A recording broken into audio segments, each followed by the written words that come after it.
everyone. Welcome to the Hockey Hub podcast. Glad you could join us. Episode 4, episode number 2 with Andy Brickley. I'm Adam Pellerin. Looking forward to talking about the Bruins trip out west. They're in Colorado. They'll be in Utah, and then they'll wrap things up in Nashville. We'll also have Gigi Marvin on the show, a decorated hockey player and outstanding international career and professional career as well. We will talk to her coming up. But first, Brick, how was the trip out west? Oh, it was seamless, Adam. We had a great day for flying. We had no headwinds, so we made really good time getting into Denver. The new airport that they built out here, I don't know how many years now it's been, but it's not Stapleton anymore, which used to be right downtown. So it's a bit of a lengthy ride in, but because we made such good time in the air, we really didn't have to deal with the afternoon traffic getting to the hotel. So it was all very comfortable. The players seem to be in good spirits, despite the fact they haven't really played their best hockey yet. But I think they're excited to get on the road together, do a little bonding. The trip is really spaced out pretty good for 3 games in, 7 days. Usually you play 3 and 4, 3 and 5 with the travel, 3 different cities, but it's not going to be like that. So they should be pretty comfortable physically. But yeah, it was an easy trip, and obviously having spent a year playing here in the old IHL, it's always fun to come back. Yeah, we want to get into that a little bit later. Of course, you have a history, and you and Bob Beers have a history playing together in Utah back in the I. We'll talk about that. But first, let's talk about this Bruins team. Last time you and I talked on this podcast, the Bruins had played opening night against the Florida Panthers. Didn't go well. Since then, they've won a couple of games. And obviously losing to the Panthers again, they were 2-2 through 4 games. Obviously playing in Colorado last night, but just overall thoughts on what you've seen from this Bruins team, good and maybe things they need to work on. Well, we haven't seen enough, Adam. We haven't seen enough from the top guys, whether it's at even strength or on the power play, the guys that you rely on to be the most productive and to drive offense on their individual lines. And until you get that, and I'm talking basically about the top 6, you're going to be a 500 team, which is what they are. So I think you need more of that. You need more easy exits out of the defensive zone. You need more speed through center ice. You need more O-zone time. A lot of like the way the fourth line has played really since they were put together. And I think the players know that. I think they've been called out on that coming into this road trip, that they need more from the top 6. 4 games, you don't want to really mess around with the forward lines too much. You want to issue a challenge if you're the coaching staff and see how they react. And you need some growth from the young guys. You need, whether it's Poitras up front or Lori on the back. I mean, they made a great play on the game winner against LA to set up pass, but you need that on a much more consistent basis. I think the good news is that the Bruins have banked some points, but I think this 3-game roadie will give us a little bit better idea of where this team's going to be offensively this season.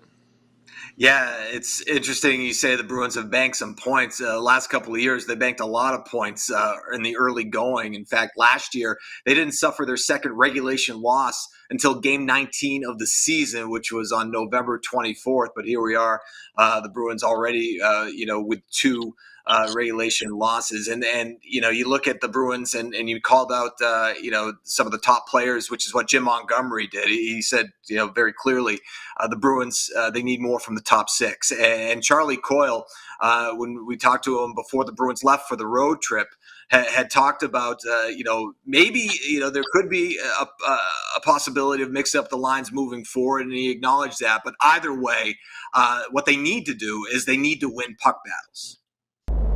Sometimes you feel like you're chasing the game a little bit, and if you do it for a certain amount of time, sometimes you kind of switch things up when you shouldn't, and it's not like a lack of effort, lack of this. It just sometimes when you got to simplify it, and I got to simplify it right now. And for me, that just playing with my body, using my body down low, winning puck battles, feeling the puck and taking the puck to the net. I feel like I've been chasing a little bit in that regard. I think that's something our whole team can do, but me personally, that's when I get going, and I need to initiate myself more to do that stuff. Charlie, collectively, how much of a concern is it that you've had some stretches here early where you're just kind of flat? No concerns at all. It's a long year. We don't want to wait, but you slowly build and build and build. And as long as you correct these things, then you're on the right track. So yeah, last game wasn't. There's some areas that we can get better at. That's what tomorrow night's for, or that's what practice today was for. And we battled a little more, got our legs going a little bit more.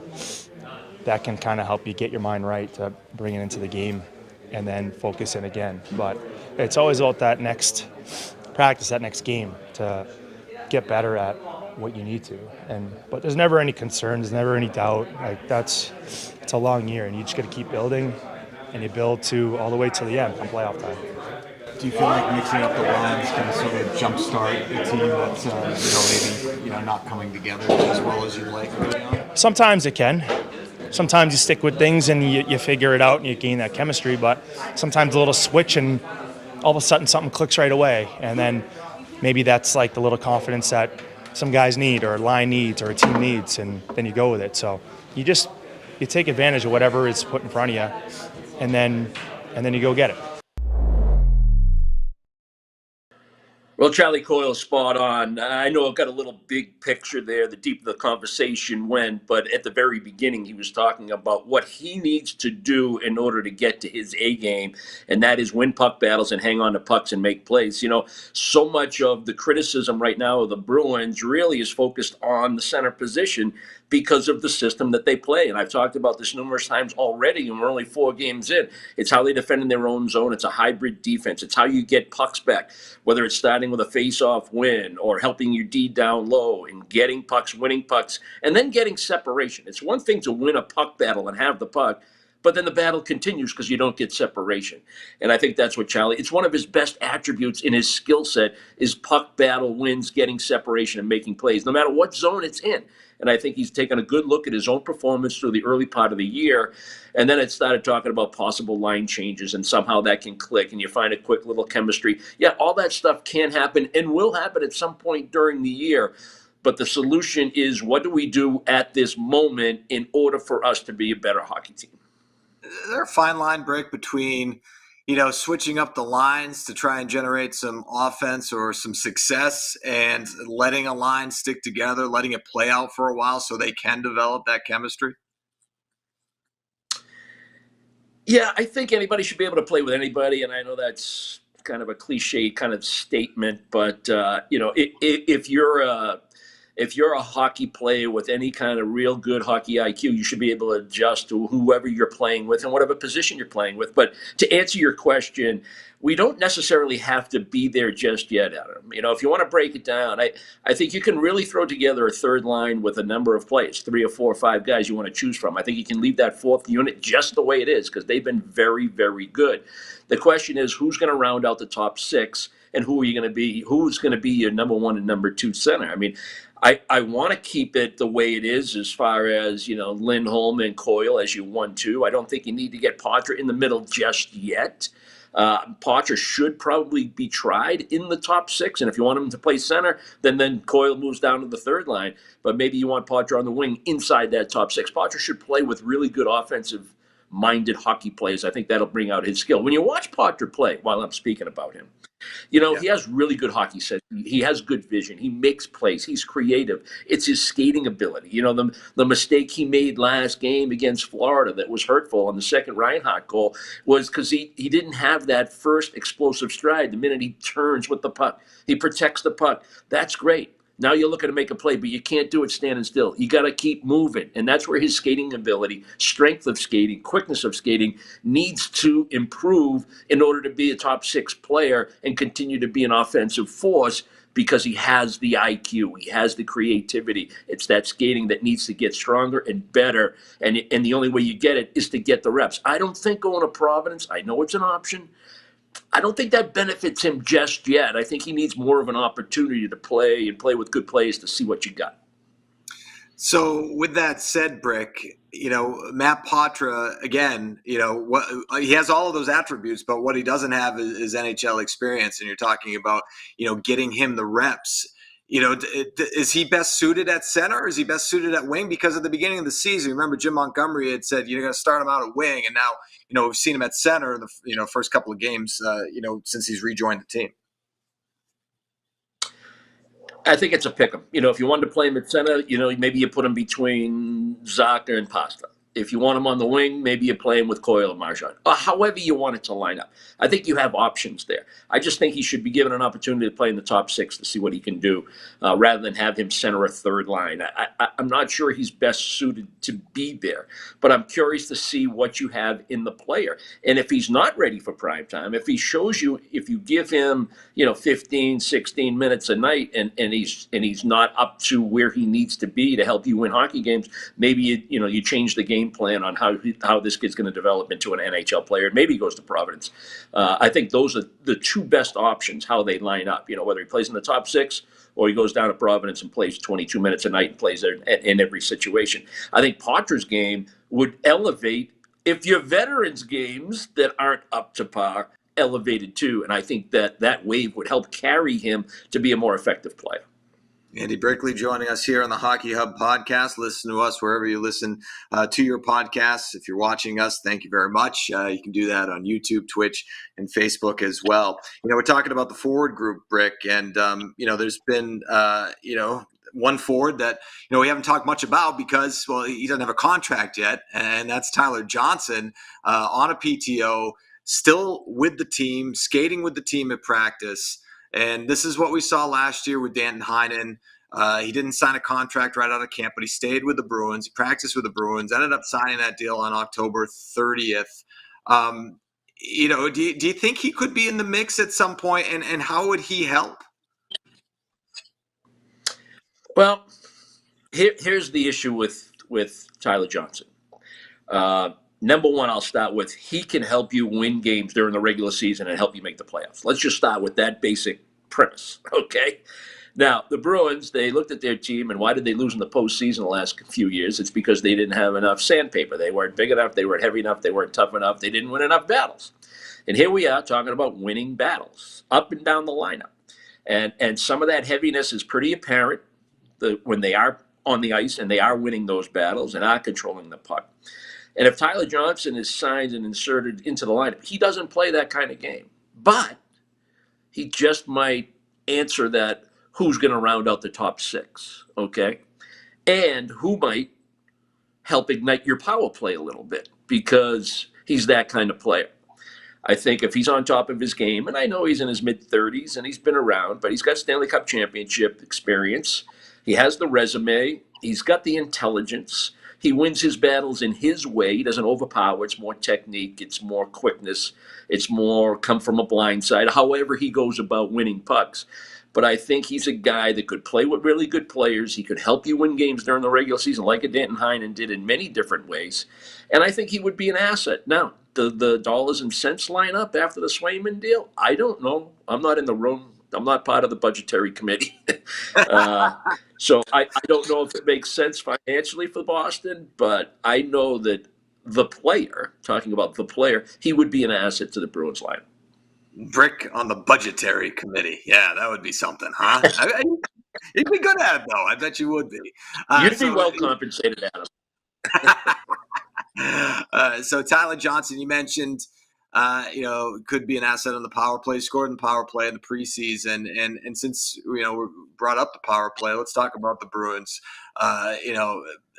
power play in terms of, the lack of success so far, and not only, not being able to score much, 2 for 18 going into last night, but giving up a couple of shorthanded goals as well. And this is a power play unit, especially that top unit that people were excited about with the addition of Elias Lindholm, right-handed shot in the bumper.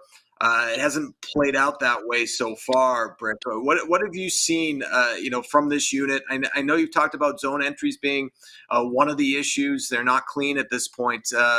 What have you seen in particular in addition to that? Well, it's just too much drag in their decision-making. It looked pretty good the night against Montreal.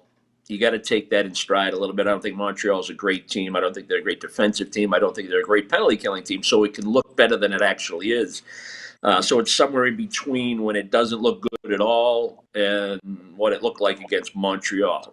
So Yeah, I put a lot of that on Pasta and Zaka because those are the two primary guys that get you entry with that first unit, and they haven't been in sync, and they haven't had enough. They haven't generated speed in the offensive zone. The drag in their decision making allows penalty killers to get body position and stick position when the play is there to be made sooner, quicker, and with more authority. I like the fact that they have a 5-man shot mentality early in the power play when they are in the offensive zone, but they also have to have a recognition of, when is it dangerous to have 4 guys in and around the net when you don't have possession of the puck and you're giving up opportunities in the other direction. All that comes with playing together. It comes with practice time. It comes with, working on your special teams. You will tinker with it. You will try different combinations. You'll try to have a second power play that competes with the first power play for the ice time and for the production on the power play. And that becomes also something that the Bruins coaching staff is looking at. What can we put together for a second unit that would say to the first unit, you're only going to get a minute, so you better do something good in a minute or the other group's coming out. But you always put it on the top guys, the guys that drive the power play, the guys that are the most productive on the power play. I think Lindholm's still searching, trying to find where he best fits, how to read playing with Pasternak, with Zaka, with Marchand on that group. And again, one of my storylines, Adam, we've talked about this every time we've chatted, is, Charlie McAvoy and his development as a star in this league. And a lot of that is buoyed by the fact that if he can control the power play and control it the way the top of an umbrella star player in this league can control it, then your power play is going to improve. And McAvoy, is a huge piece of that. So I put it on the top players, the star players, to make it work better and play with quicker decision making when you move the puck. Create those 2-on-1s, create those triangles. They all know how to work a power play. They got to get on the same page. You don't want guys on your power play that say, hey, this play's got to go through me. You got to get it over here on the half wall. Oh, you got to get it to the top of the umbrella. We have to use the bump. No, you take what's given and you isolate and create your scoring chances however they appear with movement and much more quicker puck movement in order to create the best scoring chance of the high danger chances. And we haven't seen enough of that. And I'll go back to it. A lot of it is that not getting in the zone with speed, with possession, with everybody on the same page. You mentioned Charlie McAvoy, and, obviously part of his development, his evolution and becoming a star defenseman, as you pointed out, is having that success in the power play. And we've seen him score a power play goal this season already, 2 goals in the first couple of games. We've seen other defensemen score as well. Do you feel like the back end is more involved early on this year? At times, it's really been tough, Adam, to get a handle on this team in its entirety.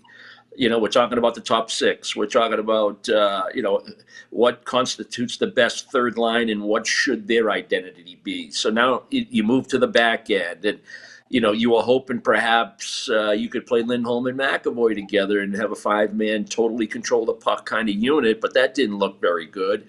You're waiting for Zadorov to be everything that you think he's going to be this year. I don't think we've seen it through 4 games. At time, he looks like that big dominant. I can get involved in the offense, get pucks to the net, make big hits, and play good defense. Yeah, there's been some of that, but it hasn't been a dominant performance.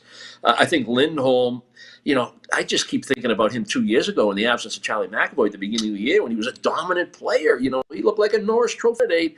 And now with McAvoy back in the lineup and being the alpha dog back there, it almost seems like Hampus wants to do too much, and he's trying to make the perfect play instead of the right play, the simple play, the high percentage play, and then let that develop into something better.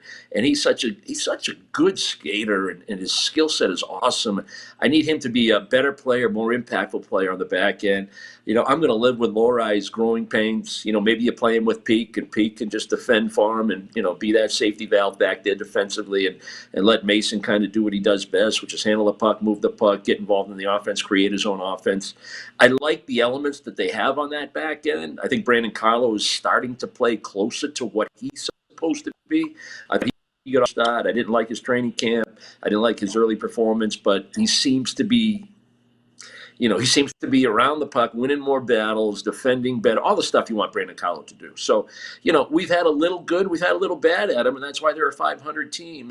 And that's what you try to do. You try to build, get better, learn, new guys assimilate, become more, everybody in sync together, thinking the same way, playing the same way, knowing what your identity is, take your individual strengths and how do I apply my individual strengths and talents to make sure that it all fits into the whole big game plan scheme. And that takes time, especially when you have turnover of roster. And it's not a huge turnover of roster, but it's significant. You know, you had a goaltender that you number one, he was holding out. We thought he played great against LA. I thought he had some holes in the game against Florida. You know, it looked like a guy that missed camp. So, there are things happening, some good, some bad. I'm still very bullish on this team. They got a lot of great parts. They have good coaching. They have the ability to win games in this league. And I think that, again, the road trip is important for them. They need to come together. They got to find themselves as a group. They got to bond. They got to look in the mirror, and they got to respond to the challenges that they're going to have, not only from their opponents, but from the coaching staff to be better players and be a better team. Yeah, they had their first trip last year out west, very successful. They're hoping for more of the same this year, looking to galvanize, looking to just get to know each other a little bit with some of those new guys integrated into it. And speaking of new, you have a new hockey team in Utah. That'll be game number 2 of the trip for the Bruins. And, Brick, this is a Utah hockey club that got off to a really good start. They have some exciting young players, Clayton Keller, Dylan Gunther, just to name a couple, bringing in Sergachev from Tampa on the back end, veteran defensemen and some other veteran pieces as well. Billy Armstrong making some moves in the offseason. What's your take on this Utah team as you look ahead?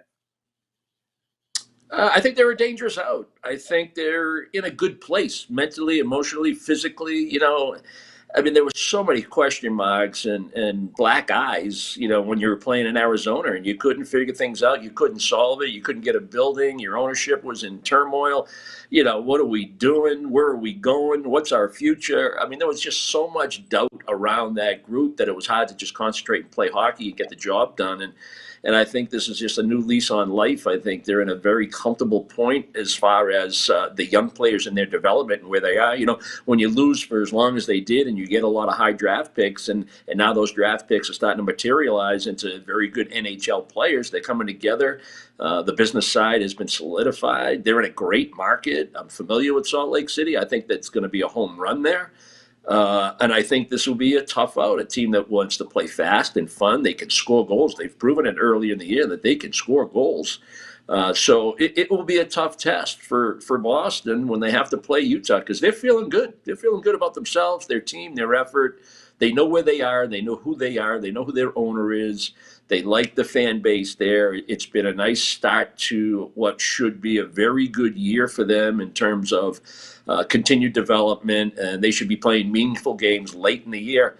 Yeah, I'm excited to see the whole operation. I know they're still working on the arena. They got a ways to go before up to NHL standards for what the league wants in terms of home arenas. But that being said, I'm excited to see what that market is all about when the Bruins go in there and play the Utah HC.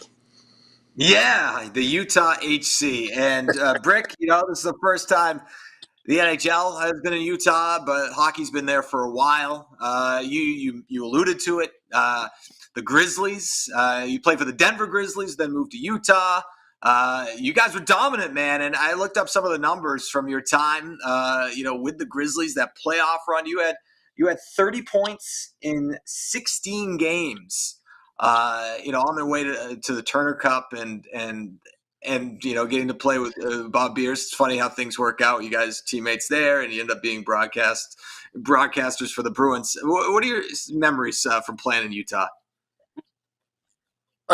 Well, first, quickly, Denver, we had an awesome team. I played with awesome players. My line was Kip Miller and Nicky Anderson up front, but we had defensemen on that team, Adam, that had played, 800 games in the NHL, played in Canada Cups, guys like Dougie Crossman, Norman Rochefort, Gordini. But we had a wagon. That was a really good team. And the NHL had a vested interest in having a good IHL team in Denver to see if the fan base would support it, because there was talk of the NHL making a move back to Denver, even though they failed there in the late 70s. And obviously, with our success, it opened the door for the Nordiques to move down from Quebec. And they win the Stanley Cup their first year in Denver, the year after we won. So that's a great story. But now the owners of the Grizzlies that played in Denver need a new location. We can't coexist. So there was a vacancy in Salt Lake. They used to have a great hockey program there with the Golden Eagles. But, time moves on, businesses change, owners move out, and there was a vacancy. And our franchise, the Grizzlies, went in and played that following year in Salt Lake. And there was probably about a 7, maybe 8 player carryover from Denver that went to Salt Lake because other guys got other opportunities to make more money to go play somewhere else. So it was kind of a rebuild for us going into Salt Lake. And it was a lot harder. I mean, even though we won again, it wasn't as easy as it was in Denver. And the road to the Turner Cup was a lot more difficult. And it was just as enjoyable and rewarding. And Beersy was a big part of that team. He had a great playoff that year. He was a big part of how we got the puck from the defensive zone into the offensive zone. He's a good power play guy, had a great shot, all that stuff. And we lived together. We lived right downtown in the American Towers. The city was alive. They supported us. They loved their hockey. They loved their Grizzlies. We played exactly where the Utah HC is playing. We played in the same building, so I know what that's like. We shared it with the Jazz, and the Jazz were big hockey fans. A lot of guys came to the game. Stockton, Malone, that was fun to be in their company. So the experience, even though it wasn't the NHL, it was still very rewarding. We won. We were champions. It was a great feeling, and I'm super excited to get back into that market to see what it's all about at the NHL level because it's going to be a sight to behold. That's awesome. Beating the Orlando Solar Bears. To win the Turner Cup. Yeah, there you go. So trip down memory lane. Yeah, I think we swept them at them, but I think 3 of the 4 games went to overtime. So that was a pretty good series, even though it was full of love. Well, that's awesome. I'm glad hockey's back in Utah. Glad you had an opportunity to go down memory lane and reunite with some folks I'm sure that you still keep in touch with in Utah. So you'll continue the trip and end up in Nashville, and we'll talk to you next week as the Bruins get ready to play their first home game in a while next week against the Dallas Stars. But until then, Brick, thank you for your time, and we're going to switch gears now and hear from Gigi Marvin, who we got to talk to. Well, Gigi, thanks for joining us once again. Good to see you. I know we just talked the other day in the Bruins pregame show about your incredible career. It's good to have you back. Yeah, thanks for having me. It's fun to be on the show. Yeah, so, we talked about your retirement and, gave a little bit of your background growing up in Minnesota, playing at the University of Minnesota, top 10 Patty Kazmaier a couple of times, going to the Frozen Four, a great international career, which we'll talk about, winning gold at the Olympics in 2018, and then a professional hockey career as well. You have so many accolades in that time. But first, let's just talk about your decision to retire. What went into it? I think just taking a comprehensive look at like my season last year, but overall my career. I mean, it does a number on your body and your mind, and I had just came to a point where I felt so much peace that. Hey, I've been fortunate enough to have an extremely long career. I was the oldest player in the league last year, and I loved it. But I think I just felt like it was now the right time to hang up the skates. And I couldn't have been more thrilled with how my career ended up taking place and like how it panned out over the years. And so I'm really grateful for that ability to kind of be like, yeah, this is the right time, and I'm going to choose to go out on my terms. And it felt a lot of peace and gratitude. I want to talk about PWHL Boston, now known as the Boston Fleet, coming up in a little bit. But I just want to get a little bit, of your family history in terms of your hockey background. When did you first lace up the skates? Who inspired you to play? Well, so skates were put on me literally the day after I could walk by my dad because so I grew up in a hockey crazed family in a hockey town in Minnesota. And so those skates were going on no matter what. It just so happened to be that I fell in love with the sport. And so my grandpa, he's in a couple of different hockey Hall of Fames. He was the U.S. general manager and a U.S. coach for the men's national team. He's heavily involved, and he he started the program at North Dakota, and I have a lot of cousins and family members who went to North Dakota, and I obviously took the opposite route and went completely against like everything that they kind of believed in, and signed with the Gophers and played there, which was kind of entertaining just amongst our family since so many people played for the Fighting Sioux growing up. And so I think I was very grateful because I was surrounded by so much success just within my family, and to be able to witness that work ethic firsthand was instrumental in my career and helped me really set great goals and attainable ones, because I was like, wow, well, look at what my uncle did or my cousin did or my grandpa has done. And like, this is something that's tangible, and it could be an opportunity for me. It must have been a great thrill being from Minnesota to play for the University of Minnesota. What was your college experience like? I know you had a lot of success there with the Gophers. I loved it. I had so much fun. I hope everyone can look back on their college years and really enjoy it and have a blast thinking about the memories they made. But I was really fortunate. Ritter Arena was the best rink in the country when I was playing, and I still think it's one of the best venues in women's hockey all across the board. And so I had incredible teammates. We excelled. We were able to go to the NCAA tournament every single year, and just to have that kind of success and be surrounded by greatness every day, and really enabled me to become the best player I could be. And I know it set me up for international success. And that was my whole goal. When I was little, I wanted to go to college, but my ultimate goal was being an Olympic champion. And so I think I'm really grateful for how the University of Minnesota set me up and prepared me for success, even at a later stage in my career. Yeah, let's talk about the international career since you brought it up. Obviously, you look at your resume, see a lot of medals there between, world championships, and then you have obviously the Olympics, and, you have, this U.S. women's hockey team that won gold in '98 and beat Canada. And 20 years later, you're able to do it again. But before that, Gigi, you play Canada. You play Canada twice in the gold medal game, and you end up falling short. In 2010, 2014, you lose in overtime, and then you get another opportunity to play Canada in 2018. What was going through your mind, if you can remember, going into that game or even that Olympics, knowing that you could see Canada again and not being able to get over that hump the first two times?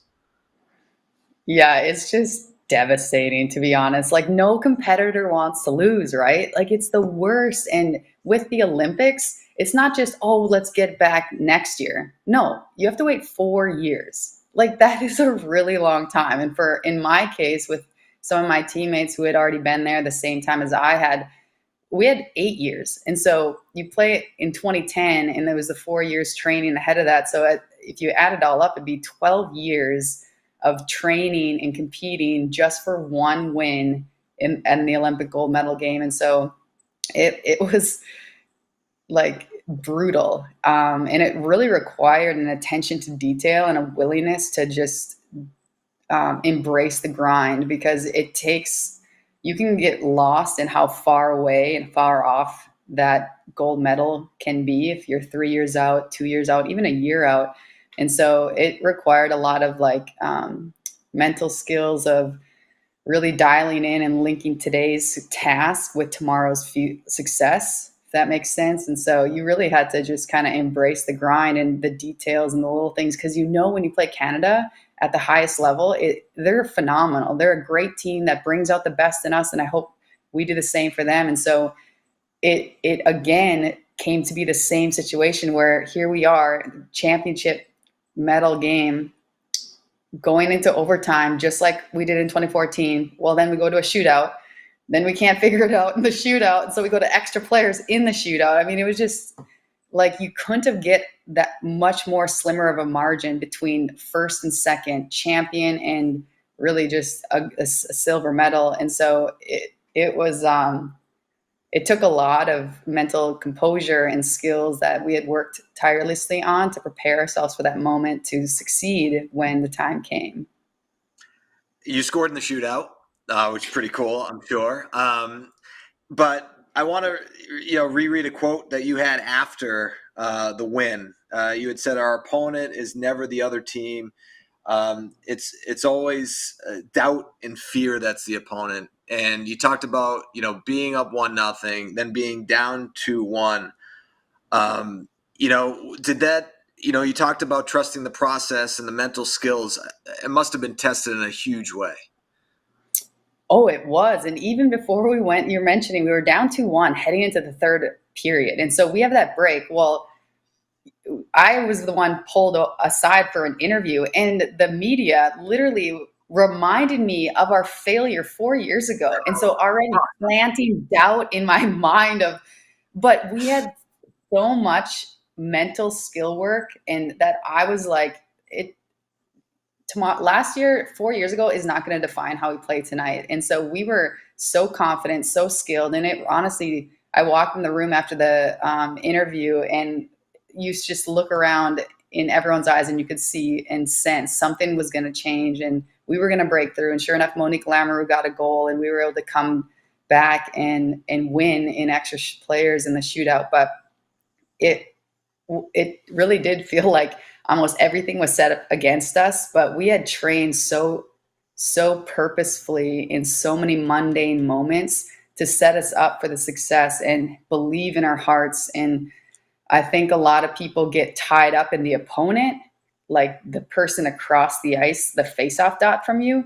And really what limits our potential is our own insecurity or our own inability to handle fear or our own inability to rise to the occasion to perform well under pressure, which it could be doubt, it could be past failures, it could be, any number of things or that kind of limit us or shrink the light that we have within us. And so I'm really proud of my teammates who took that challenge and focused on themselves and making ourselves better for the moment when it came, so that we were able to quickly be like, no, this isn't 4 years ago. We will not lose this game. We are stronger and more mentally tough, and, kind of all those different things that you say to yourself to fire yourself up. But yeah, I'm kind of like, hey, like, why are we talking 4 years ago? Like, now is a different time, different team. We're going to do something completely different and bring our A game out there for the third period. Man, it's one thing to ask the question about 4 years ago leading up to the game. It's a whole different ball game from a reporter's perspective to ask you about 4 years ago as you go to the third period. Right? I'm like, hey, you're American. Like, what is going on here? Oh, well, you were able to overcome Canada and the interview in that second intermission as well. I want to talk about your professional hockey career now, and you have an impressive resume in that department as well, between the Boston Blades and the Boston Pride, winning the Clarkson Cup and the Isabel, and then you get you're sort of semi-retired after that, right? And you come back to play for PWHL Boston. What went into the decision to come back?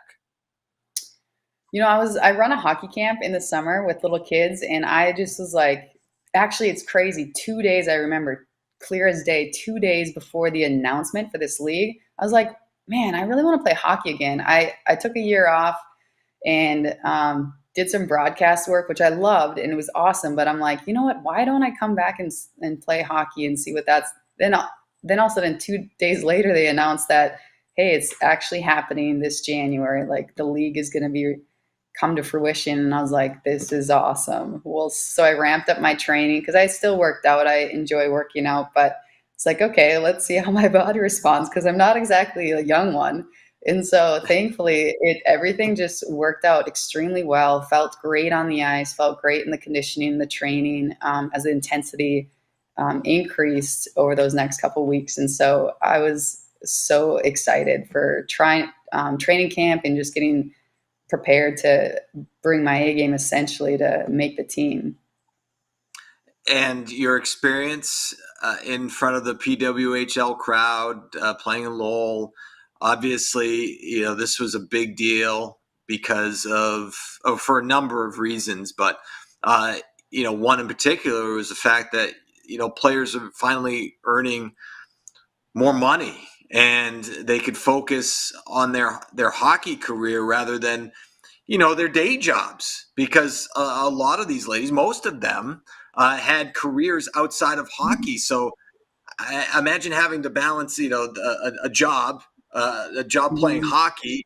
I mean, if you want to mix in a family there as well, I mean, that is crazy. So, how big of a deal was the PWHL and its formation? It was huge, and you said it perfectly. Like, as an athlete, how do we only become responsible for what our job is? Well, previously to this PWHL, we were also balancing other jobs. We were also our equipment manager and had to figure out, okay, I need to go get my skates sharpened before I practice, or, oh man, my stick, I need to cut it off. Like, I don't have a saw, so I got to figure out where to go to get it cut off. Or, you had to figure out training room, like an athletic trainer. You had to find your own extra ice time. You had to find your own skill coach. I mean, all these things that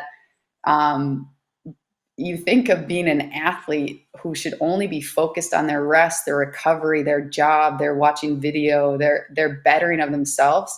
I mean, we're focused on doing everything. We're essentially our own general manager and director of ops and training room player. But I think it was phenomenal to be able to have a league where the athlete genuinely could just be the athlete, where there were roles in place and structures in place so that if you were injured or you needed to kind of do maintenance work, you just go to the people who are hired to do that. You don't have to do that yourself. You don't have to seek it out outside the team. You just go within the team structure and see that. And so it was just little things like that, or having people don't even realize it, but we didn't have a locker room. And so the simple thing of being able to leave your gear in the locker room instead of take it home in your car and then, oh my gosh, I forgot it, so now it's all wet. Like, I mean, it's crazy to think about, but I just laugh thinking about so many young kids who are in high school who have their own locker room at their own rink. And, here we are, professional post-college, and still don't have anything. And so that's one massive thing that the PWHL did that is just like a blessing and so different from past leagues. And finally, Gigi, I want to get your thoughts on, first of all, the name, Boston Fleet. You love it? Love it, yes. Awesome. And second, this is a team that went all the way to the finals last year. What are your expectations for year two? Yeah, I think just more of the same. If anything, building off that the identity that was created on the playoff run. I think everyone knows the games are so tight in this league. And so if Boston is able to have a successful power play, like just raise their power play percentage up a little bit. I mean, that's a goal differential that where we've lost so many games by one goal. And so I think seeing increased scoring, having the ability to succeed on a power play, I think is just going to be something that is so beneficial for this team. And we played so hard, so well as a unit the last couple months of the last maybe 1.5 months of the season, heading into playoffs. And so I think with the Boston Fleet this year to start the season like that is going to be huge for them to separate themselves from the pack and set them up for great success. Yeah, looking forward to the opener on November 30th in Toronto. So it's going to be a lot of fun, and to have a name, right? You love the fact that the PWHL was here, and PWHL Boston was great, but now you can just call it the Fleet. Let's go Fleet, right? That's much easier to say. It rolls off the tongue. It does. It sounds great. It looks good. It's going to be a fun season. Awesome. Well, Gigi Marvin, thank you so much for joining us, and congrats on a great career, and good luck in retirement. I know you're in the broadcast booth doing Hockey East games, which is pretty cool. So we look forward to hearing you then. But otherwise, thanks for coming on with us. Yeah, thanks for having me. This is great. All right. That'll wrap things up for the Hockey Hub, episode 4. Thanks again to Andy Brickley for joining us from the West Coast as the Bruins get set to take on the Utah Hockey Club on Saturday.